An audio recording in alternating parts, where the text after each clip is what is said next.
Installation électrique, arbres, toiture, plus rien ou presque ne tient encore debout. Les dégâts sont considérables après le passage dévastateur du cyclone tropical Idai au Zimbabwe et au Mozambique. Plus de 120 personnes ont trouvé la mort et des dizaines de personnes sont encore portées disparues. Des vents à 190 km/h ont tout balayé sur leur passage. À Beira, quatrième ville du Mozambique, 500 000 habitants ont été virtuellement coupés du monde, sans électricité ni téléphone. Ma maison a été réduite en miettes avec tout ce qui était à l'intérieur. Mon antenne satellite aussi, tout est détruit à cause du cyclone.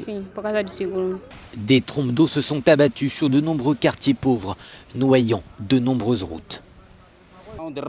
Soudain, nous avons vu l'arrière de la voiture se soulever et les passagers ont été projetés à l'extérieur. S'ils ne savent pas nager, ils ont dû dériver quelque part. Idai est l'un des cyclones les plus puissants de l'océan Indien depuis 10 ans. Selon les Nations Unies, il a affecté en tout plus de 10 000 personnes.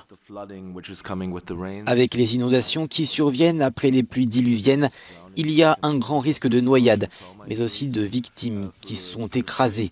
Et cela peut conduire à propager des maladies. Et puis les conséquences à moyen et long terme, c'est l'impact sur les infrastructures et les services de santé. Depuis le début du mois, le système dépressionnaire associé au cyclone a noyé le centre et le nord du Mozambique. Avant le passage d'Idai, le bilan faisait état de 66 morts, 17 000 déplacés et plus de 140 000 sinistrés.